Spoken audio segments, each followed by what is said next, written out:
Hey everybody, back again. Today we're going to break down the Knicks Pacers game, and specifically on the defensive side of the ball and why we lost this game. So first, I just want to show McBride as our point of attack defender. A lot of people seem to think that this will fix our defense, and it just won't. It's a scheme problem. So here's a high pick and roll. Let's say McBride's better at getting over the screen. It's still tough because we have Cat and Drop, who's not a good paint protector. So the basket's still wide open, right? And that's no fault of McBride. It's just hard to guard against, and that's why Mikal looks bad as well. Here is McBride again as point of attack defense.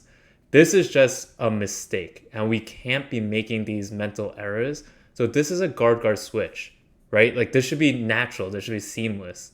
And we make a mistake here where both go to trap Siakam, and there's just a wide open layup. So switching Mikal and McBride isn't going to solve these problems. These miscommunications we have to fix. This is our normal defense, right? It's Mikal as the point of attack defender, Cat and Drop. Mikal needs to get over these a little bit better, but as I broke down in the previous Mikal video, he does a fairly good job of recovering. Here, McBride stunts. Cat has a lot of catch up to do here, and then there's just an open three. This is actually Miles Turner's second three on back-to-back possessions, so we call a timeout, and then we switch defensive adjustments. We now want to switch, so Cat's going to switch. You can see we put Cat on Siakam, hoping that helps. Nope, teams are going to hunt Cat, so bring Siakam up for the pick and roll. And then on this pick, we're just going to switch. So Cat actually does a pretty good job on this possession, but I don't think this can be the answer, right? Like Halliburton's not an elite scorer. That's an offensive foul, but whatever. Halliburton's not an elite scorer by any stretch, but he can still pick on Cat, right? Now watch this. So wedge screen. Here on the screen, again, mental mistake. Based on our defensive adjustments now, this is supposed to be a switch. Mikal thinks this is a switch. He's not being lazy on this possession.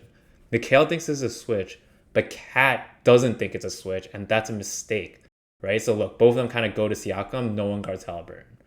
Like these are mental mistakes. These are schemed mistakes. Here again, you're gonna see Cat switch, and actually there's a pretty good Cat defensive possession, but I just don't think that's what we can be doing, especially against better scoring guards. Like that's just taking Cat off the dribble when we switch and just abusing it. Any scoring guard will actually just abuse that matchup. Here's what we tried once. It's just a trap, right? And honestly, this might work because we have good rotating guards, right? Like let's say instead we put Josh Hart as a point of attack defender, then we have OG and Mikal rotating, which is actually pretty solid. Mikal is a good rotator and being able to use his length to get steals and be in passing lanes. So this could work, but this is just going to be really tiresome on our entire team. And we already have a rotation problem where we're playing our starters too many minutes. So I don't think we can be doing that the whole game.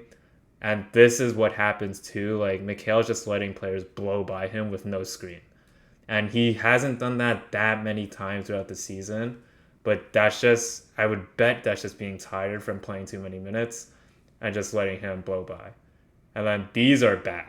These are just transition mistakes, which we can't make. I'm going to show you 4 plays in a row of transition offense, and we're just making a mistake on every single one. Like, there's a 4-on-4 transition. He can't be that open. Like, that just can't happen. We have to know who to pick up in transition. Here's the next one. This is a 5-on-4, so a little better than the last one, but still, he just can't be that wide open on a transition opportunity. And then the next play, again, all 4 of these are back to back to back. That's a 5-on-4 transition. We have 5 defenders back. They have 4 players in the front court. Like, how are you this wide open? And then just one more for good measure, showing how bad we were at transition defense. Like, these are just bad effort plays on defense.